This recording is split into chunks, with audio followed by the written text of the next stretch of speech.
जय श्री कृष्णा भक्तों। हम अपनी धर्म यात्रा के 5वें पड़ाव पर पहुंच चुके हैं।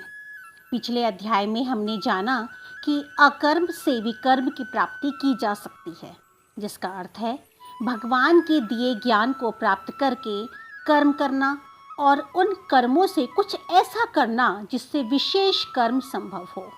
आइए हम इसे एक उदाहरण से समझते हैं। आज का युग एक वैज्ञानिक युग है। वैज्ञानिक नए नए आविष्कार करते हैं।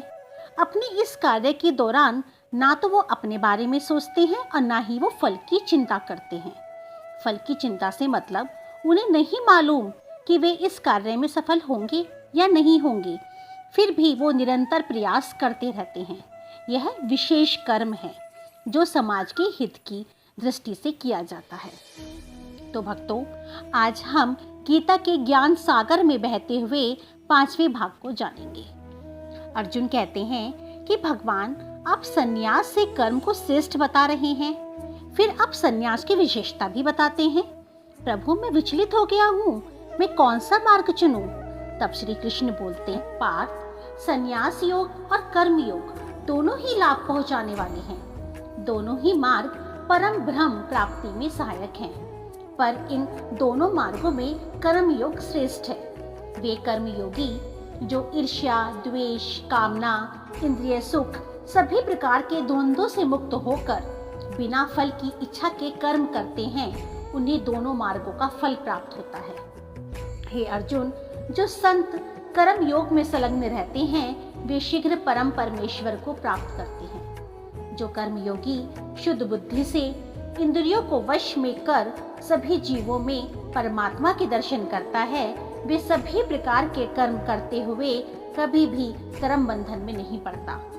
कर्म योग में दृढ़ निश्चय रखने वाले कर्म योगी देखते, सुनते, सूंघते, चलते फिरते, सांस लेते हुए, सांस छोड़ते हुए, बोलते हुए, त्यागते हुए आदि सभी क्रियाओं में सोचते हैं कि मैं करता नहीं हूँ, और ये भौतिक इंद्रियां ही केवल अपने विषयों में क्रियाशील रहती हैं।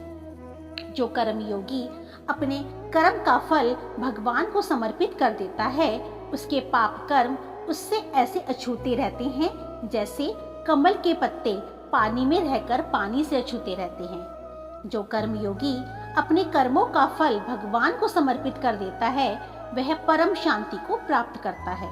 और जो फल कामना की इच्छा से निजी स्वार्थों से प्रेरित होकर कर्म करते हैं, वे बंधनों में पड़े रहते हैं। भगवान को समर्पित करने वाला कर्म योगी 9 द्वार वाले भौतिक शरीर में भी परम आनंद की प्राप्ति करता है।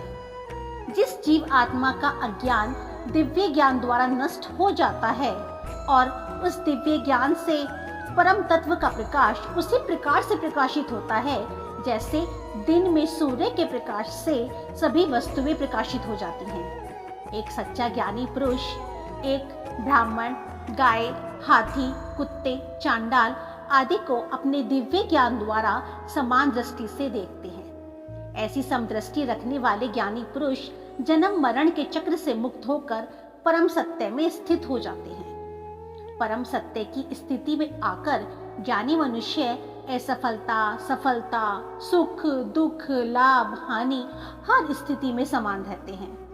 परमात्मा के साथ एक निष्ठ होने के कारण परमानंद को प्राप्त करते हैं। इंद्रियां विषय से प्राप्त होने वाला सुख वास्तव में दुख देने वाला है।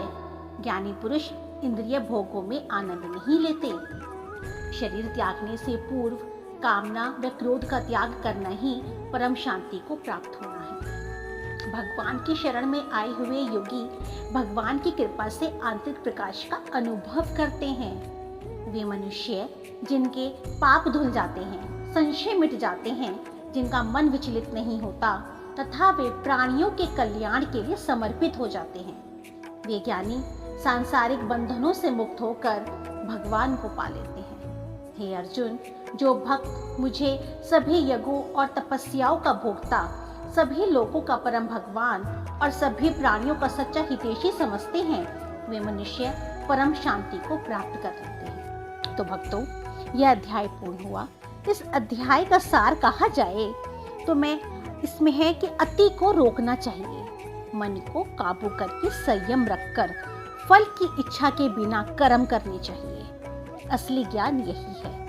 इंद्रियों पर विजय प्राप्त करके मनुष्य भगवान द्वारा दिखाए गए मार्ग पर चलने के योग्य बन जाता है। उस ज्ञानी मनुष्य को भगवान और भगवान को अपना भक्त मिल जाता है। बाकी लालची इस दुनिया में आते जाते रहते हैं। तो मित्रों, भगवान श्री कृष्ण के ज्ञान की ज्योति से पापों को नष्ट करिए और जीवन का परम आनंद पाइए। इसी के साथ मैं अपनी वाणी को विराम देती हूँ। इस व्याख्यान में मुझसे कोई त्रुटि हुई हो तो मैं क्षमा प्रार्थी हूँ। जय श्री कृष्णा। राधे राधे।